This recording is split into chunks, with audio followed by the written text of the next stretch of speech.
আজকে আমরা দেখব প্যারাচুম্বক সম্পর্কে ল্যাঙ্গেভিনের চিরায়ত তত্ত্ব। যাই হোক, আসলে দেখতে একটু সমস্যা হচ্ছে হয়তো।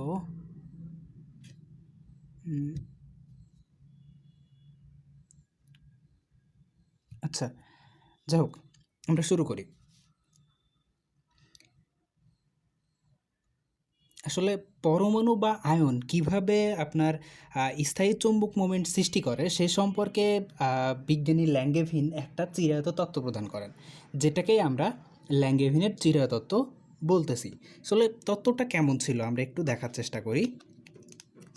এবং এই যে ল্যাঙ্গেভিন তত্ত্ব দিয়েই এটা মানে ব্যাখ্যা করা যায় যে চৌম্বক মোমেন্ট কীভাবে তৈরি হচ্ছে, বা একটা পরমাণু বা আয়নের ভেতরে কীভাবে স্থায়ী চৌম্বক তৈরি হচ্ছে। যদি আমরা বাহ্যিক কোনো চৌম্বক ক্ষেত্র প্রদান করি তাহলে কীভাবে চৌম্বক ক্ষেত্রটা তৈরি হচ্ছে সেটা ব্যাখ্যা করা যায়। তো আমরা দেখি এই ল্যাঙ্গেভিনের তত্ত্বটা কিভাবে তিনি দিয়ে থাকেন।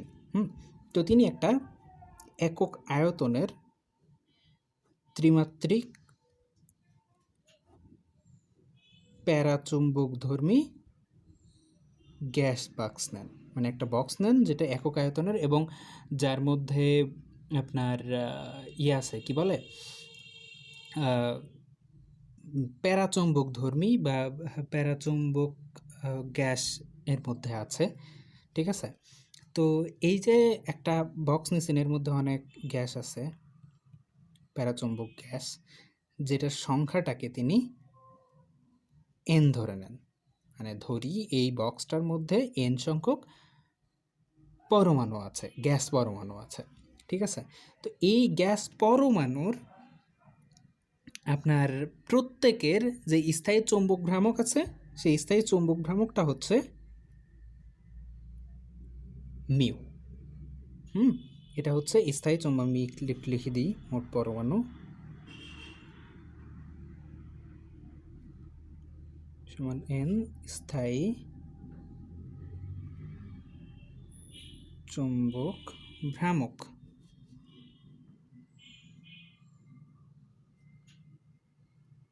আচ্ছা, স্থায়ী চৌম্বক ভ্রামক মিউ। তো এখন আমরা একটা কাজ করব, সেটা হচ্ছে যে ভ্রামক সমূহের মধ্যে যে বা এই পরমাণুর মধ্যে যে নিজস্ব একটা মিথস্ক্রিয়া আছে, এটাকে নগণ্য চিন্তা করে নেব, বা এটা নেই ধরে নিব, শূন্য ধরে নিব। ঠিক আছে, তারপরে আমরা এই বক্সটার মধ্যে একটা চৌম্বক ক্ষেত্র প্রদান করব বি। আচ্ছা, একটু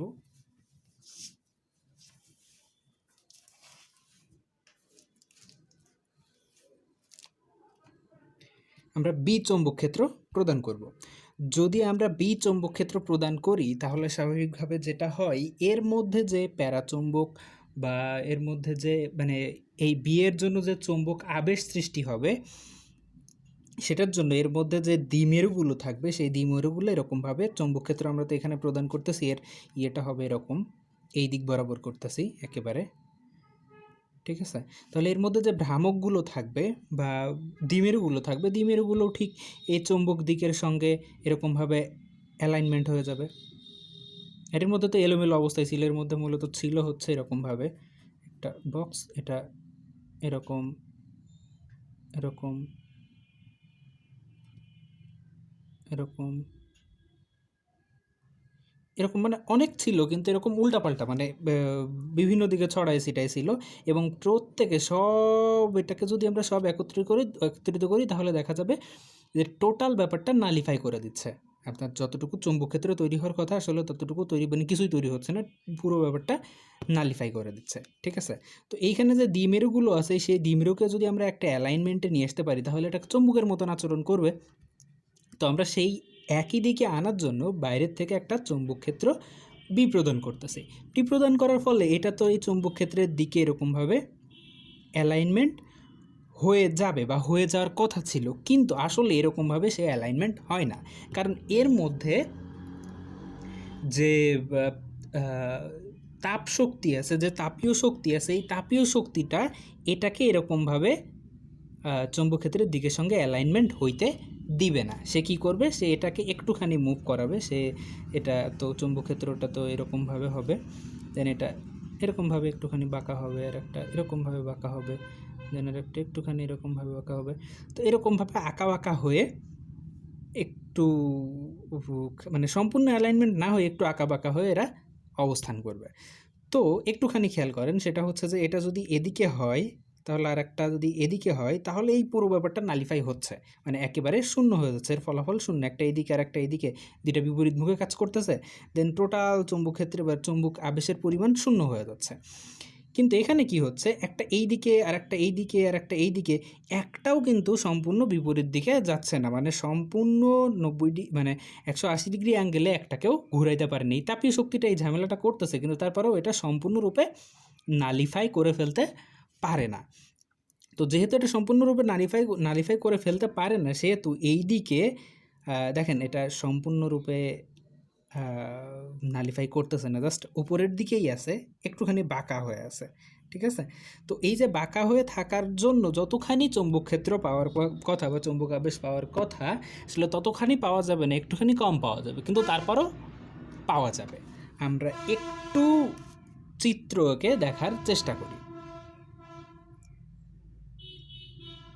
এটা চৌম্বক ক্ষেত্র,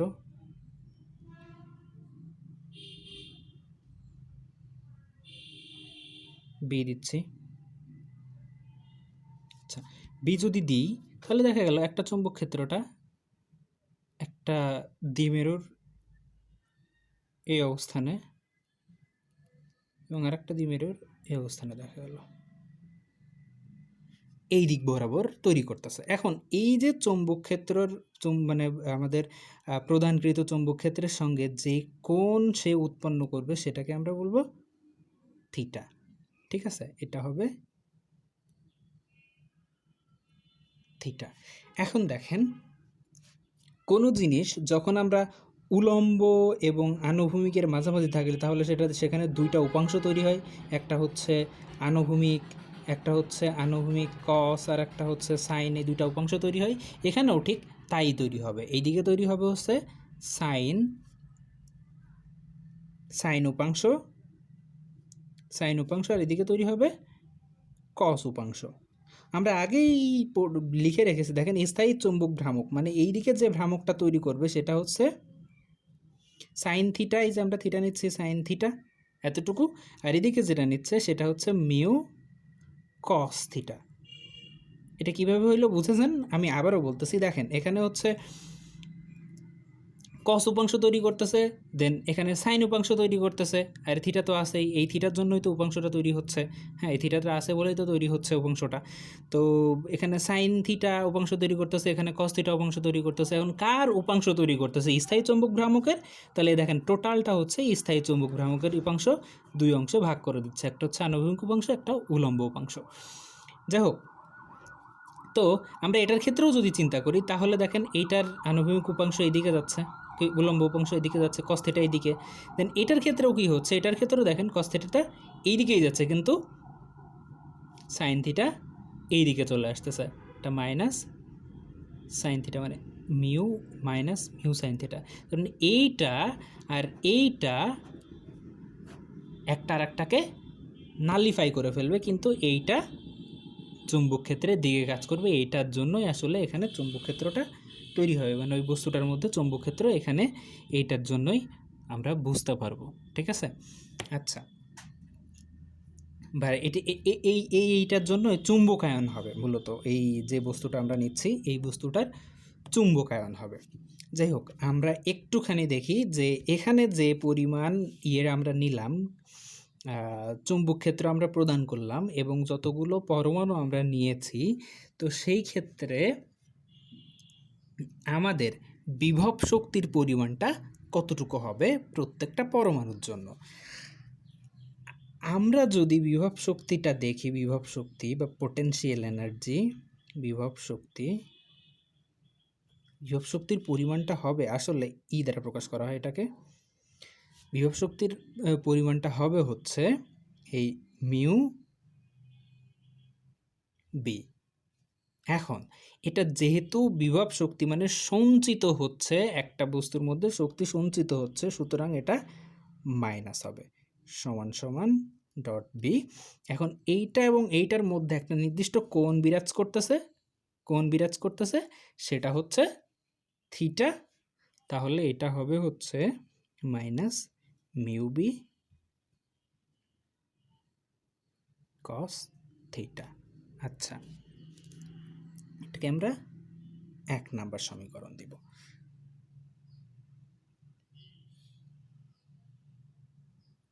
তার মানে এটা হবে হচ্ছে আপনার এই প্রত্যেকটা পরমাণুর জন্য বিভব শক্তির পরিমাণ। ঠিক আছে, এখন আমরা এটা তো 1 নম্বর সমীকরণ দিয়ে রেখে দিলাম। পরবর্তীতে আসলো হচ্ছে ম্যাক্সওয়েল এবং বোল্টজম্যান, তারা একটা বন্টন সূত্র প্রদান করেন এই দ্বিমেরুর ভ্রামকের জন্য বা দ্বিমেরুর ভ্রামকের সংখ্যার জন্য। তো সংখ্যাটার জন্য তিনি যে আপনার কি বলে একটা রাশি বা একটা বন্টন সূত্র প্রদান করেন, সেটা মূলত এরকম যে কোনো চুম্বক ক্ষেত্রের দ্বিমেরুর ভ্রামকের সংখ্যা একটা রাশির সমানুপাতিক। সেই রাশিটা হচ্ছে এক্সপোনেনশিয়াল মাইনাস ই বাই কেবি টি, এই রাশিটার সমানুপাতিক। মানে আমরা লিখতে পারি যে সংখ্যা দ্বিমেরুর ভ্রামকের সংখ্যা এটা সমান, তাহলে আমরা এটা সমান লিখতে পারি হচ্ছে এক্সপোনেনশিয়াল মাইনাস ই এর জায়গায় আমরা এটা বসাই দিব,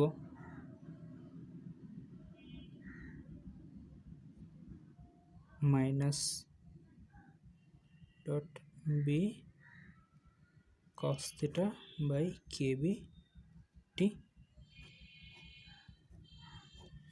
তাহলে কি হইল, এই মাইনাস নালিফাই হয়ে যাবে, ওটা কাটাকাটি হয়ে যাবে। Exponential mu dot B cos theta by KB T. আচ্ছা, আমরা এটা পাইলাম। এটা মূলত কি হচ্ছে, সেটা হচ্ছে যে চৌম্বক ভ্রামকের সংখ্যা এইটার সমানুপাতিক। এটা আসলে সমান দেওয়া উচিত না, এটা বাই লিখতে হবে অনেকটা, এটার থেকে এটা হয়েছে।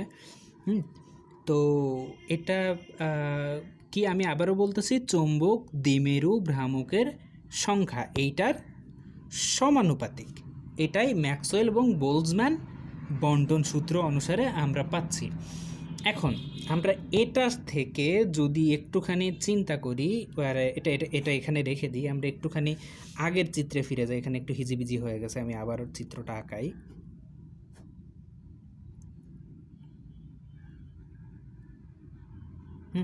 এটা থিটা, আচ্ছা এটা মিউ।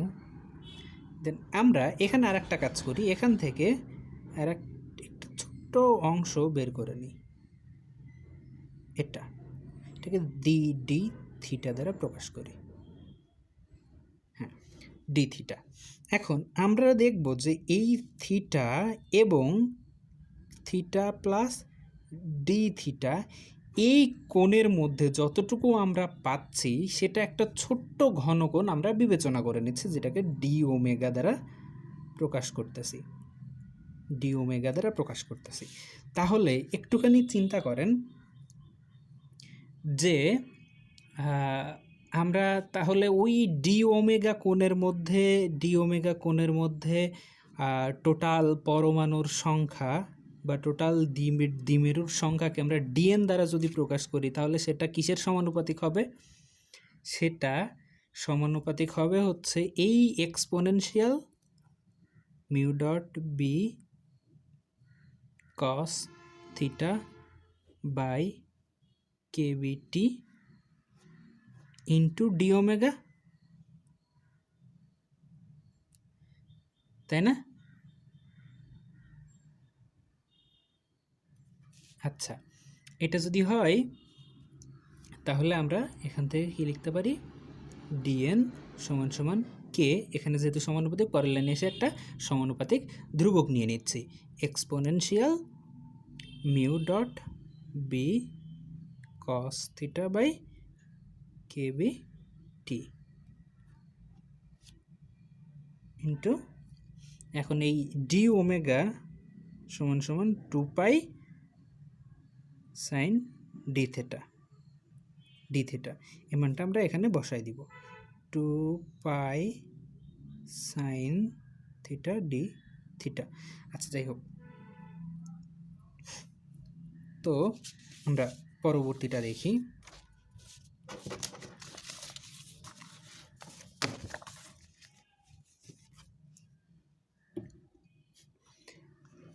এখন ওখানে যে আমরা কে মানে কে একটা সমানুপাতিক ধ্রুবক পাইলাম, আসলে এই কে এর একটা মান আছে, কিন্তু এই মানটা যদিও দরকার নাই, জাস্ট আমি আপনাদের জানানো মানে বলার জন্য বলতেছি, তাছাড়া কোনো কাজ নাই এখানে লিখতে হবে পরীক্ষার খাতায় তা না, এটা শুধু জেনে রাখেন।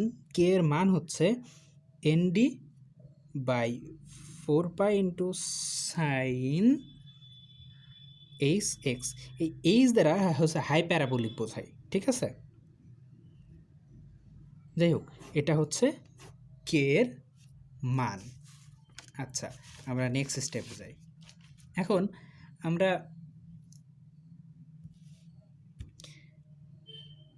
একটা সংখ্যা নির্ণয় করতে হবে, সেটা হচ্ছে যে ওই একটা নির্দিষ্ট বস্তুর মধ্যে মানে ওই ডি ওমেগা এর মধ্যে মোট দ্বিমেরুর সংখ্যা কতটুকু। হ্যাঁ, টোটাল দ্বিমেরুর সংখ্যা। তাহলে আমরা দ্বিমেরুর সংখ্যাটা কিভাবে নির্ণয় করতেছি দেখেন, এই যে ডিএনটা নির্ণয় করেছি দ্বিমেরুর সংখ্যা। তাইলে দ্বিমেরুর সংখ্যাটা যদি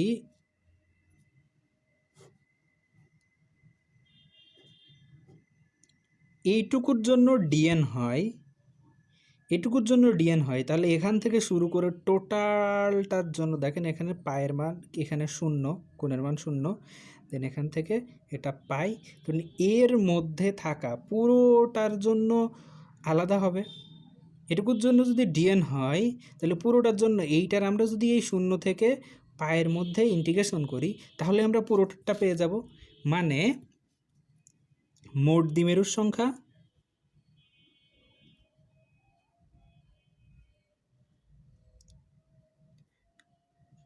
সমান সমান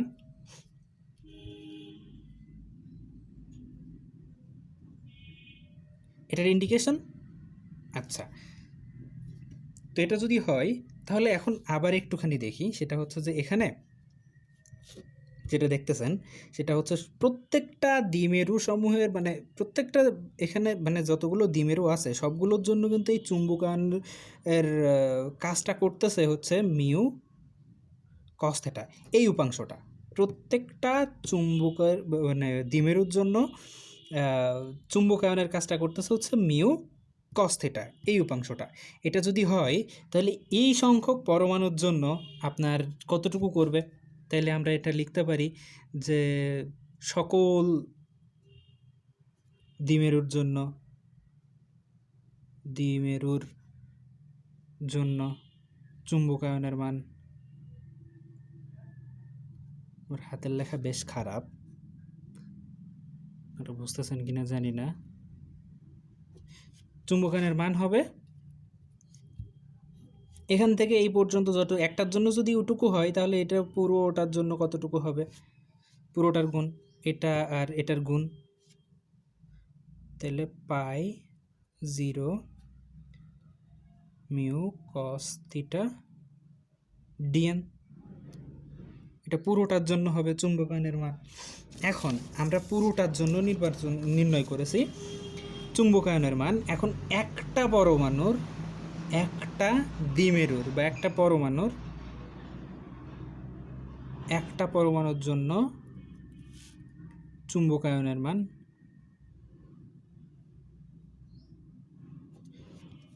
সমান, এটাকে আমরা এ দ্বারা প্রকাশ করি মিউ সমান সমান এটা সবগুলো পরমাণুর জন্য চুম্বকায়নের মান, আর এটা হচ্ছে সবগুলো পরমাণু সংখ্যা। তাহলে এই মানটাকে যদি সংখ্যা দ্বারা ভাগ করি তাহলে একটার জন্য আমরা পেয়ে যাব, তাহলে করে ফেলি pi 0 mu cos theta D N by pi 0 mu cos, হ্যাঁ এখানে হবে হচ্ছে শুধু ডিএন, দুঃখিত, পাই 0 ডিএন। আচ্ছা, এটা একটা পরমাণুর জন্য হলো।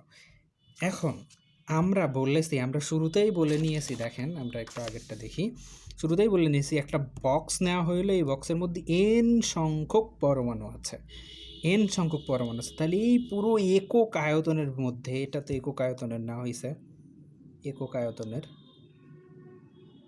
একক আয়তনের বক্স নেওয়া হয়েছে, এই পুরো একক আয়তনের চুম্বকায়নের মানটা কেমন হবে আমরা একটু সেটা নির্ণয় করি।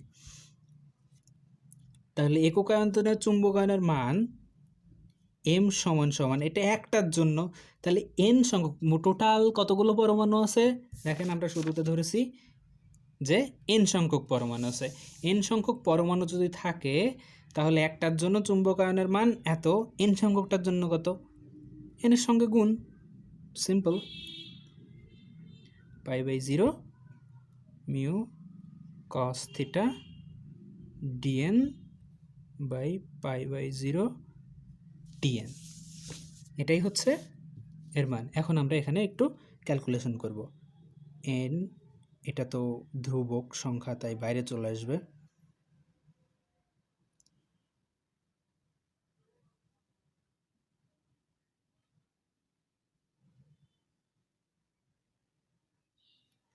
আচ্ছা আমরা এখানে ডিএন এর মান বসাই দিব, সেটা হচ্ছে π/0 মিউ কস থিটা, ডিএন এর মান আমরা কত পাইছি, এই তো, into K exponential mu dot B cos theta by K B T into 2π sine theta D theta by π/0 exponential mu B cos theta kb t 2π sin theta d theta। আচ্ছা এখান থেকে আমরা যদি ক্যালকুলেশন করি তাহলে আমরা এই মিউটা বাইরে চলে আসবে, এন মিউ হয়ে যাবে। আচ্ছা বাইরে থেকে এই যে 2π, এখানেও 2π থাকবে, দেন আচ্ছা কে হবে, এই কে আসলে এগুলো ধ্রুবক সংখ্যা, এগুলো বাইরে চলে আসবে, দেন কাটাকাটি হয়ে যাবে। তো আমি ক্যালকুলেশনের সুবিধার্থে, মানে এত বড় ক্যালকুলেশন করতে গেলে সময় অলরেডি 22 মিনিট হয়ে গেছে, তো আরও একটু বেশি সময় লেগে যাবে, তাই আমি এটা আর করতেছি না। সো আমি সরাসরি আপনাদেরকে লিখে দিচ্ছি যে এম সমান এন ইউ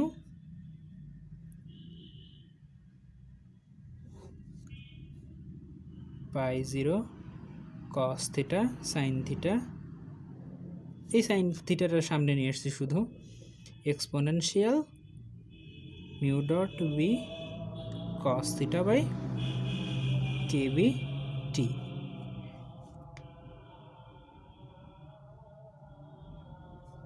এখানেও ঠিক π/0 sine theta exponential mu B cos theta by K B T. আচ্ছা এইটা হইল, এখন আমরা কিছু জিনিস একটুখানি ধরে নিব। ধরা যাক এই mu B by K B T এটা সমান এক্স, ঠিক আছে, এই mu B by K B T এটা সমান এক্স, আর কস থিটা সমান হচ্ছে ওয়াই। কস থিটাকে যদি আমরা ওয়াই ধরি, এটাকে যদি আমরা ডিফারেন্সিয়েশন করি তাহলে কি আসবে, মাইনাস সাইন থিটা সমান সমান ডিওয়াই, এটাই তো আসবে, minus sine theta D theta এটা সমান সমান ওয়াই। এবার বা আমরা যদি এখান থেকে ইয়ে করি তাহলে কেমন হবে, ডি থিটার মান বের করলে এটা হচ্ছে minus DY by sine theta, এটা আসবে। সো আমাদের এই তিনটা মান লাগবে, এটা, দেন এটা, এটা, এই তিনটা মান লাগবে। দেখেন আমরা এখন মান বসাবো। তাহলে এই সমীকরণটা দাঁড়াবে, এটাকে আমরা আচ্ছা আমি তো কোনোটাতে সমীকরণ লাগাই নাই, তাই না? একটুখানি সমীকরণ লাগাই।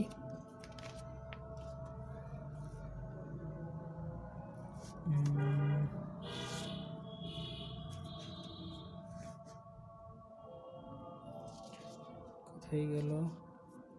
এটা 1 নম্বর সমীকরণ। দেন এই যে এটা হচ্ছে 2 নম্বর সমীকরণ।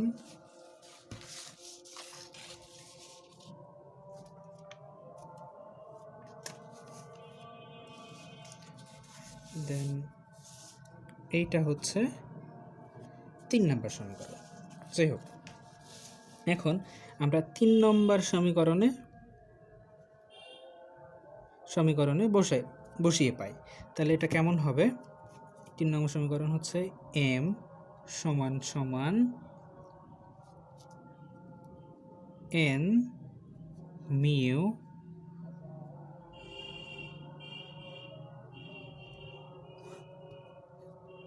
পাই বাই 0 মাইনাসটা কেন দিচ্ছি আমি বলতেছি, কারণ এই যে থিটার মান ডি থিটার মান বসতেছে এখানে, এই জন্য মিউ দিচ্ছি, সাইন থিটা কস থিটার মান হচ্ছে ওয়াই ডট এক্সপোনেনশিয়াল।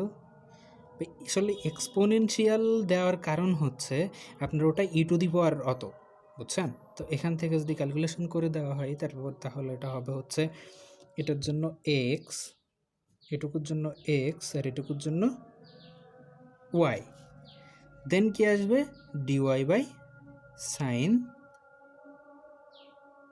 থিটা। এইখানে যে মাইনাস হওয়ার কথা ছিল দেখেন এখানে, ওহো ডি থিটা ডি থিটা, এই ডি থিটা তো আসলে এখানে লেখা হয়নি। যাই হোক, এখানে যে ডি থিটার মান বসানো হচ্ছে, এই ডি থিটার মানের আগে তো একটা মাইনাস ছিল, সেই মাইনাসটা আসলে এখানে চলে আসলো। দুটার ক্ষেত্রে আসবে, পরবর্তীতে কাটাকাটি হয়ে যাবে। এটা হবে হচ্ছে সাইন থিটা এক্সপোনেনশিয়াল কি E to the power X Y D Y by sine theta. আচ্ছা, এটা যদি হয় তাহলে এখন দেখেন মাইনাস মাইনাস কেটে যাচ্ছে, এটা কেটে যায়, এটা কেটে যায়, থাকে হচ্ছে এম সমান সমান এন মিউ। এখন কস 0 ডিগ্রির মান 1, কস পায়ের মান -1, মানে 180 ডিগ্রির মান -1। সো আমরা এখানে লিমিটটা একটু চেঞ্জ করে দিই, -1 1 কি আসলে এখানে Y E to the power X Y D Y, আর এখানে হইল হচ্ছে -1 1 এখানে E to the power X Y D Y, এইটাই আমরা পাইলাম। এখন এটাকে যদি আমরা ক্যালকুলেশন করি, আসলে ক্যালকুলেশনটা অনেক বড় হবে, এই জন্য ক্যালকুলেশনটা আমরা সরাসরি লিখে দিব, সমান লিখে দিলে সমস্যা নাই, আপনি জাস্ট একটু মনে রাখবেন যে এখান থেকে সরাসরি ক্যালকুলেশনটা সব বেশ সহজ মনে রাখাটা। আপনাকে এটা লিখতে হবে হচ্ছে just E to the power X plus E to the power minus X by E to the power X minus E to the power minus X, তো -1/x ক্যালকুলেশন করলে আসলে এটা আসে। এত বড় ক্যালকুলেশন করার কোনো দরকার নেই, জাস্ট এখান থেকে লিখে দিলেই হয়ে গেল, এমনিতেই থিওরিটা অনেক বড়। যাই হোক, এখন এটার সমান সমান কি হয়, এন মিউ সমান সমান কট এইচ এক্স মাইনাস 1/x, এটা হয়। তো এই যে এইচটা দেওয়া হচ্ছে, এইচটা বোঝায় মূলত আমরা এটাকে পড়বো এরকম, cot hyperbolic X, H X এই জন্য দেওয়া হয়, এটা একটা হাই প্যারাবোলিক এক্স এই জন্য দেওয়া হচ্ছে। এখন এটা সমান সমান আমরা লিখি N mu L of x. তো এই যে এল অফ এক্স, এটাকে আসলে এখান থেকে এটার জন্য এটা লেখা হচ্ছে, এই এল অফ এক্সকে ল্যাঙ্গেভিন অপেক্ষক বলা হয়, এটাকে ল্যাঙ্গেভিন অপেক্ষক বলা হয়। এম সমান, এটাকে দিব আমরা 4 নম্বর সমীকরণ। এখন আমরা একটা জিনিস দেখব, সেটা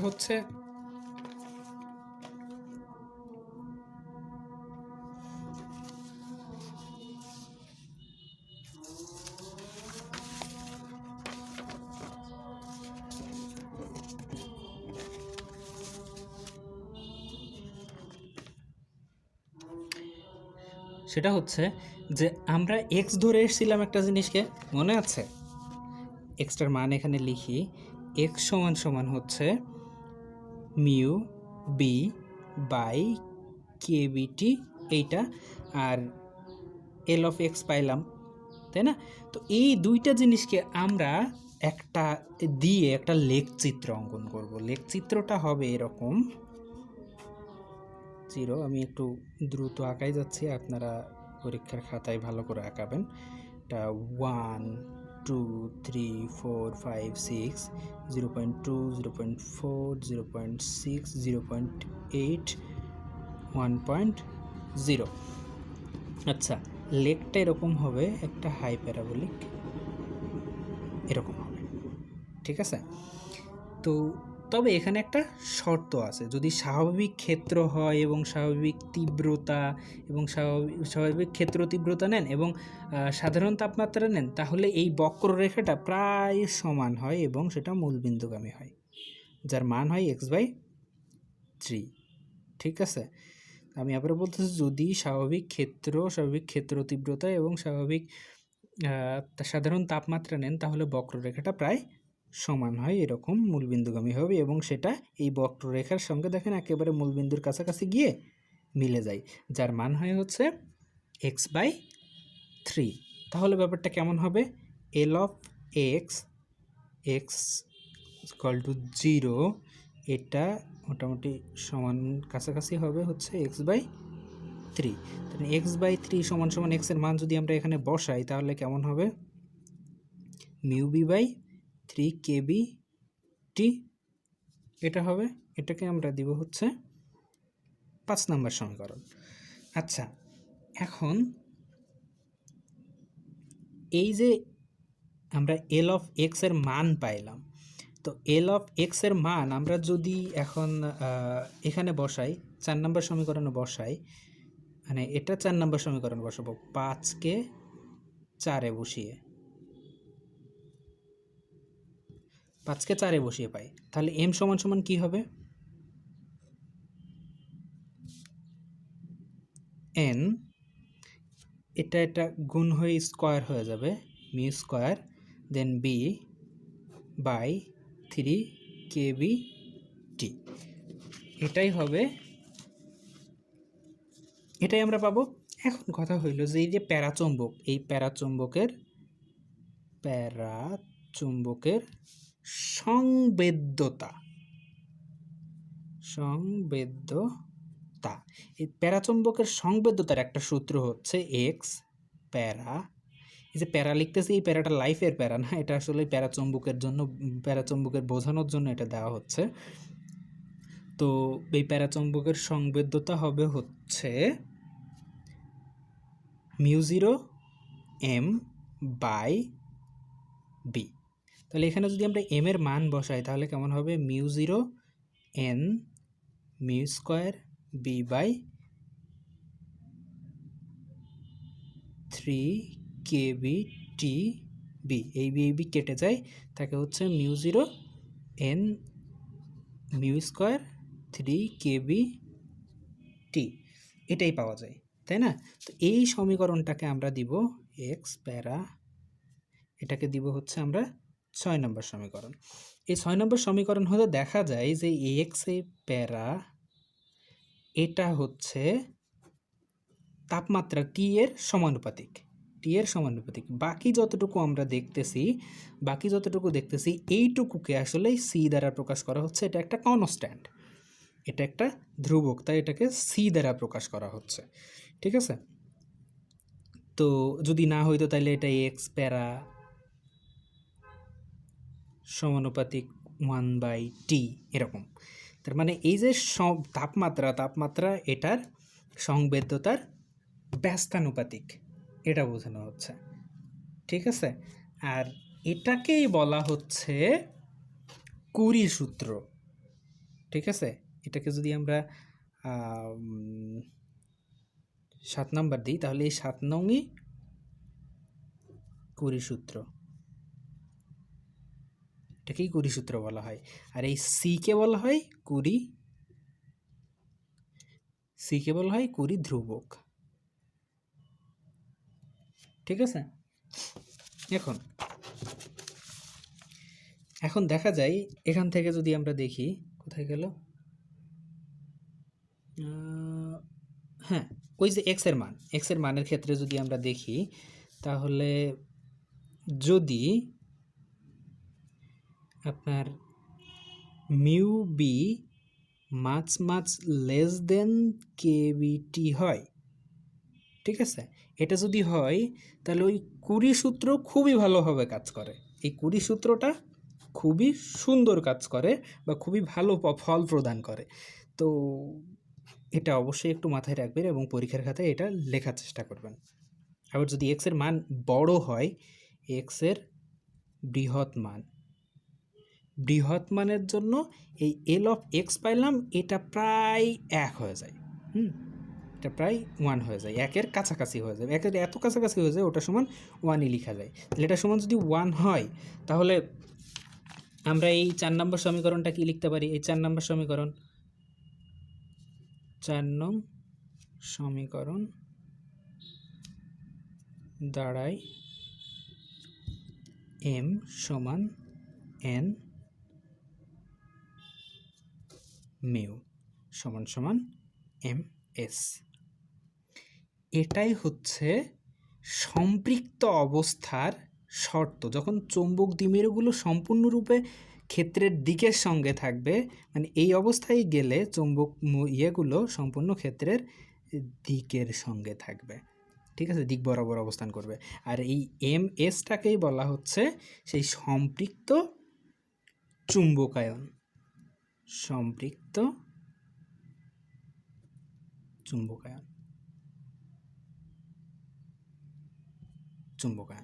এটাই হচ্ছে আপনার ল্যাঙ্গেভিনের আপেক্ষিক ল্যাঙ্গেভিনের চিরায়ত তত্ত্ব। ধন্যবাদ সবাইকে।